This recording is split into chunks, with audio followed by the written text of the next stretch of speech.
Hey everybody, my name is Jim Varmer. I'm the festival director of Outrun Film. Thanks for joining us. I'm really happy that we just screened the film Outrun the Sky. And we have a very special treat right now. We have the director, Alvin Agarrat. So thank you, Alvin, for joining us today. Nice to be with you, Jim. Thank you. Sure thing. Can you tell us a little bit about how this film came together? The film itself was the concept of Thrive SS, Okay. organization founded by three young Black gay men right here in Atlanta. That was founded to be an outreach and a resource for Black gay men living with HIV. And they reached out to me with the idea. They already had the concept together, and someone reached out to me about the possibility of directing it. I Hmm. love the concept. I love the mission, Yeah. and I also loved all of them. So I was definitely willing to be on board, and I jumped at the opportunity.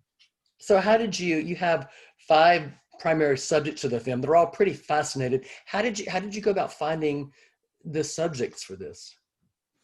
Um, that was it was, I want to say it was a long process, but it really wasn't. It was the coordinators reached out to different members of Thrive SS, and they reached out amongst their community for possible participants. Hmm. They interviewed them and screened them and Yeah. pulled together what we believe were the five best possible subjects for the documentary. Okay. And how long did you film in each city? For the filming wise, we actually had them come to Atlanta. They all came to Atlanta first, Yeah. and we filmed over the course of a 3-day weekend. Hmm. We filmed them here in Atlanta, and then we went out to each of their cities, and we spent roughly about 1 or 2 days with them in each of their cities while we were filming. Um, you know, so when did you actually make this film? And it was a few years ago, wasn't it? It was actually we started maybe we started pulling it together in about like October, Hmm. November of 2018. And then it took us the better part of, we were actually filming maybe from January through, I want to say at least April, Okay. April of 2019 to Okay. actually travel. Um, we had weekly conversations with everyone. Um, Funny enough, most of those conversations then were via Zoom, just Yeah. to get to know everyone better. Exactly. Um, yeah, and that was my first introduction to Zoom. But then that was how we filmed, and we put it together. Yeah, over the course of maybe about 6 months, starting in late 2018 and then through the beginning of 2019. What experience did you have as a filmmaker before this? Um, it's really varied. I started. I graduated from the University of Florida Hmm. back in. I'm dating myself in December of 1990. Yeah. And from then I moved to New York, and I cut my teeth working in music videos, working in feature films. I worked on a feature film back in the day with Spike Lee. I worked on something called Clockers Oh, wow. back in the 90s. I also worked with the Hughes brothers. I worked with them on Dead Presidents. Hmm. But when I first moved to New York from Florida, I worked with Paris Barclay, I want to say for maybe the better part about 3 or 4 years, while he was still working music videos before he went to California to go on and do a lot of amazing things there. Um, yeah, a lot of amazing television that he's done since then. But yeah, I cut my teeth, yeah, in the 90s and the early 2000s, doing music videos, working on feature films, working on some television. And then when I moved here to Atlanta was really when I started getting into documentaries and some other narrative Why, projects. why do documentaries intrigue you so much? Um, I love the potential to tell the truth and to affect change in a way that I can't with a narrative project.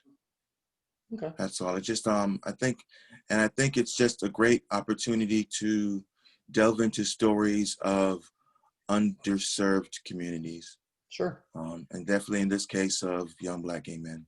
Sure. This film doesn't just talk about the five men, the five soldiers, but it also really, talks about their respective cities as well. Can you talk a little bit about the decision to make it not just about them, but where they're living in their environment?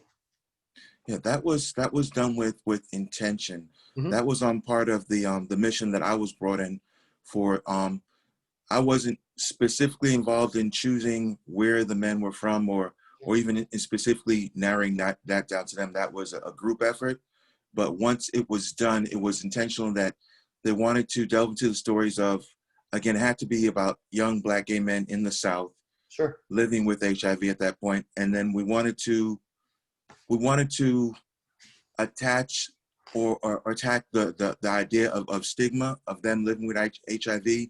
But the way that we thought that we could best do that, and what I tried to capture was them, and really just to show their lives and to show how stigma impacted their lives and how it impacted their lives in the South and in their cities, how their cities and what happened there was also reflective in the differences and how they were treated, some better, some worse in terms of their care, in terms of the resources available to them.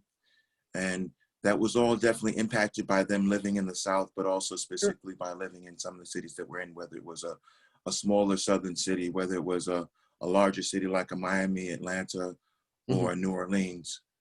So, and so it was definitely part of the mission to get a reflection of what their life was in their space, which is why we had them here in Atlanta, but which is why so it was also important for us to go to their cities and visit them and reach them there where they lived per se.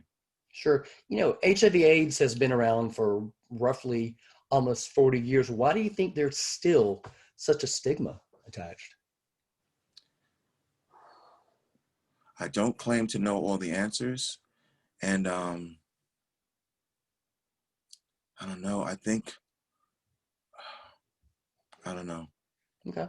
I really don't know. Part of it was just to sort of show that it's still there. Hmm. I can say that from with the current documentary that we're doing again for Thrive, we reached out to long-term survivors. Yeah. So we have touched upon how there's been growth and there has been less stigma per se, but why it's still so ongoing? I mean, why in some communities, why is there still stigma and shame attached to just homosexuality, period? Where you would think I'm old enough to know what it was like back then in the 90s and the early 00s and what it feels like now. And I can't say it's gotten better, but why it's taking so long and why it still lags, I don't know. That's the societal question that I definitely don't have the answers to. Yeah. You focus on the South here. I mean, HIV infection rates are alarmingly high in the South, particularly Atlanta. But can you talk about what we, as a community and as our culture, can do to try to stop infection rates from being so high? Um, we could start having more open conversations and dialogues um, about the infection rates, about the lack of care in some areas. We can talk about, especially in this state, unfortunately, we can still talk about the alarming amount of racism that's still attached to care, and sometimes the lack of adequate resources to proper healthcare and prevention to marginalized communities. Those are, and then we could also, everything isn't always about race, but we can also talk about the fact that it is still rising at alarming rates among people of color. And now that it seems to maybe have lessened in terms of the white community, the maybe the urgency certainly does not seem to be as prevalent. Yeah. Yeah. Besides the HIV/AIDS angle, the film talks about other issues these gentlemen are dealing with in their respective cities. Can you talk a little bit about some of the issues that they're dealing with besides HIV and AIDS? Because I'm actually still in touch with several of them, some of the issues are still unfortunately, some are still family issues, Yeah. some acceptance issues, housing insecurity, finances. Most of them are employed, but sometimes it's just maintaining employment, maintaining stable relationships. The issues that we all face, it's just sometimes it seems to hit harder again if you're in certain communities. Mm-hmm. Sometimes we don't want to deal with it, but just being a Black gay male in America sometimes carries a heavy burden that has I probably haven't adequately addressed it in our film. We touch upon it. Yeah, but I mean, there's some things that are specific to them, specific to HIV/AIDS, and Yeah. some things that are just endemic of being a Black gay male in the South, and try to navigate that. Yeah. I've been reading a lot about the film, and obviously there's some comparisons to the work of Marlon Riggs. Can you talk a little bit about that? Oh, I haven't heard that. Okay. I haven't heard that. Actually, I was a part of a screening. Well, I wasn't part of it, but I attended a screening of Black Is, Black Ain't by Marlon Riggs. It was part of the Black Gay Stuck at Home series that a friend of ours, a member of CNP, the Counter Narrative Project, that he put on. Mm-hmm. And they've been doing that all through, well, since the pandemic started. And I remember I'd seen it before. I've seen several of Marlon's works. So if there is any comparison, I'm flattered. I would love to one day be able to be up to Marlon's level. I loved what he did in terms of, at that time, the fact that it still resonates so well. Mm-hmm. It's beautiful and it's unfortunate. The fact that we had few other people that sort of stepped up to the plate in the way that he did, Yeah. to create a body of work that still that can still be viewed today, that could still hit home, that could still educate and elevate those that are willing to look at it. But his work was beautiful and stark in a way, and still very artistic in a way that I still aspire to. He was able to blend styles and to blend his narrative storytelling style with a sense of lyricism and music and poetry and art, and blend his visual styles, which like I said, I still think he's beautiful. Yeah. And if anyone's comparing me to him, then yeah, thank you. But I would say if it draws more attention to his work, Yeah. and if it gets more of us to reach out to look at some of the work and some of the art from people from that era, then I'm still learning from my elders and the people that paved the way all the time, every day. And I aspire to be that good and to be that relevant 10, 20, 30 years out. Alvin, what is your ultimate goal when you made this film? My ultimate goal, again, I was brought onto the project, Mm-hmm. and I love the concept and I love the mission. And my ultimate goal was just to really, as much as possible, get out of the way Yeah. of allowing these 5 men to tell their stories. I wanted to, I think our mission was to help decrease stigma within the community.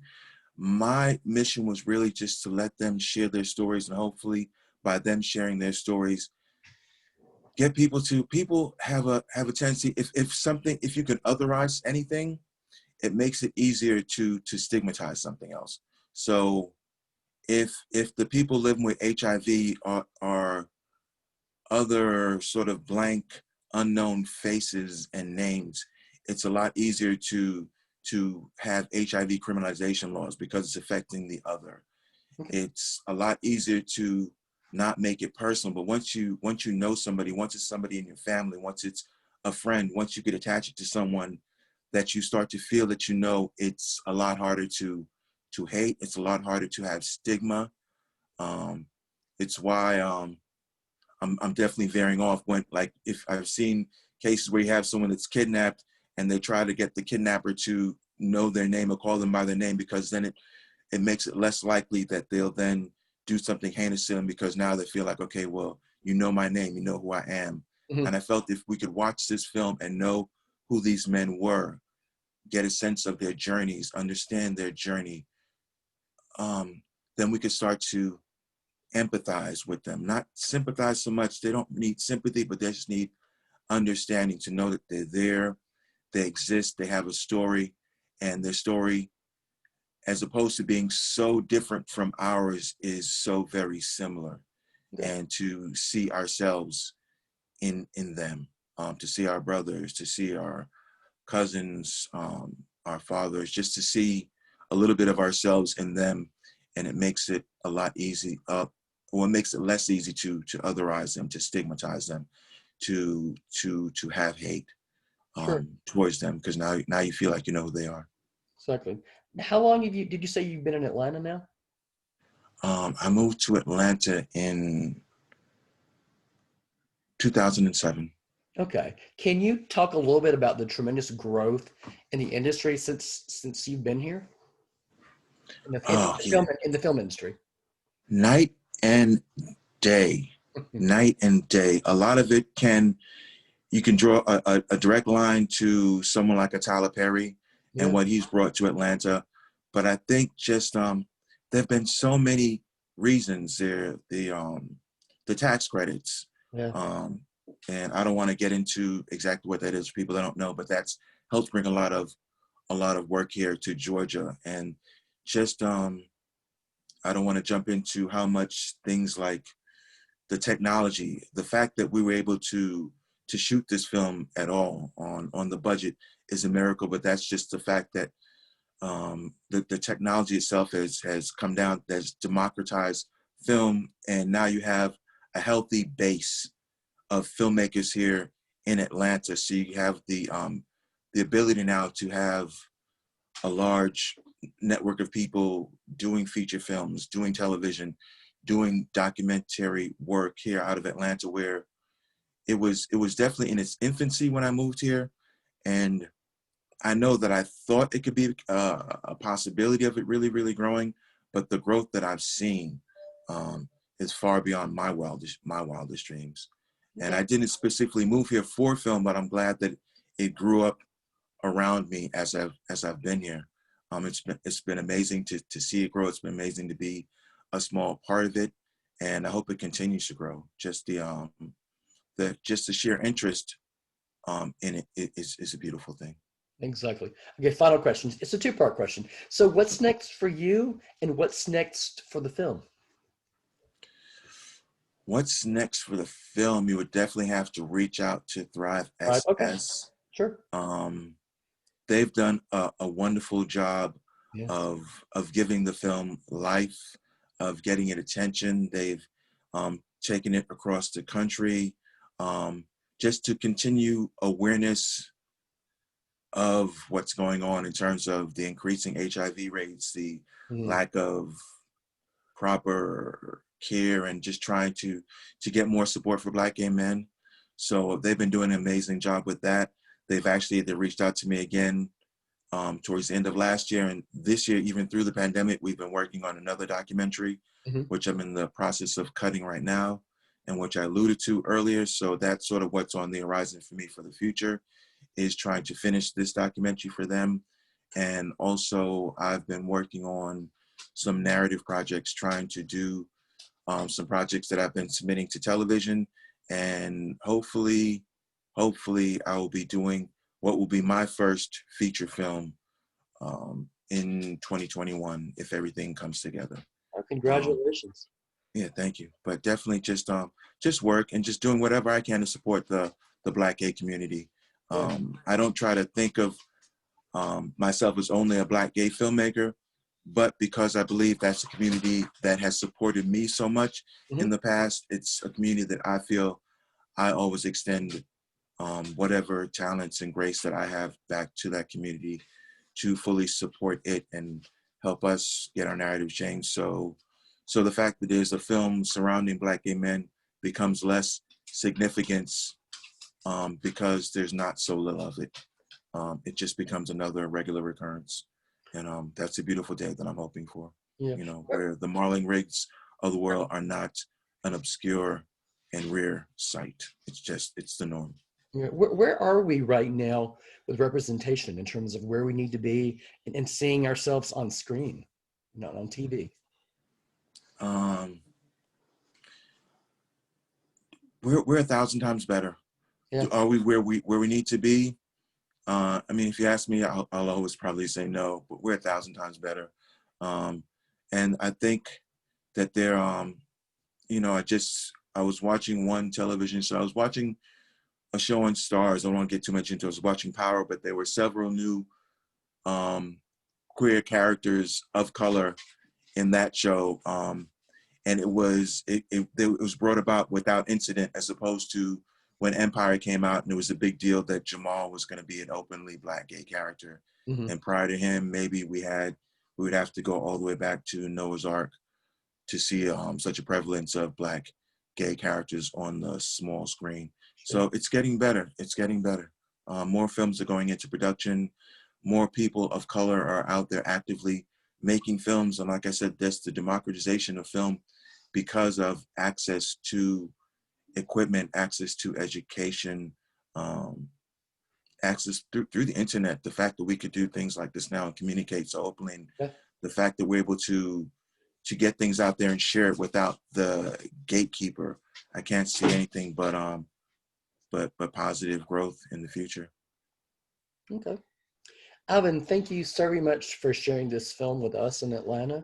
And thank you so very much for your time today. I enjoyed talking to you. Thank you for your time. Thank you for reaching out. And thank you to Thrive to reaching out to me and helping me allowing me to be a part of such a wonderful project. You have a great day. Thank you. You too. Take care. Thanks so much.